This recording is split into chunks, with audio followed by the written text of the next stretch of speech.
আল্লাহর রহমতে আমার জীবনে ফার্স্ট টাইম লাইফের এত বড় জামাত সাহেব নামাজ পড়লাম, ঠিক আছে। কখনোই দেখিনি এরকম। বাংলার ইতিহাসে এক অবিস্মরণীয় অধ্যায়ের সাক্ষী থাকলেও হুগলির পৈনান আর জুমার নামাজকে কেন্দ্র করে পৈনান এলাকায় যে অভূতপূর্ব জনসমাগম লক্ষ্য করা গেল তা কার্যত এক বিশাল জনসমুদ্রে পরিণত হয়েছে।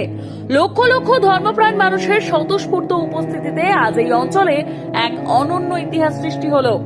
স্থানীয় প্রবীণ বাসিন্দা থেকে শুরু করে দূর দূরান্ত থেকে আসা মানুষজন সমস্বরে জানাচ্ছেন যে ইতিপূর্বে হুগলির বুকে এত বড় জামাত বা ধর্মীয় জমায়েত তারা আগে কখনো দেখেননি। সকাল থেকেই পৈনান অভিমুখে প্রতিটি রাস্তায় ছিল মানুষের উপচে পড়া ভিড়।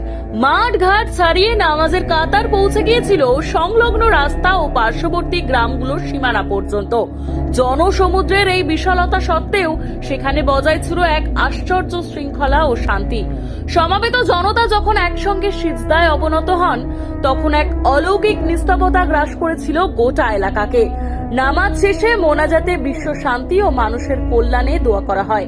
আগত মুসল্লিদের মতে এই জমায়েত কেবল একটি নামাজ নয়, বরং এটি মানুষের ঐক্য ও গভীর বিশ্বাসের এক নতুন জয়যাত্রা।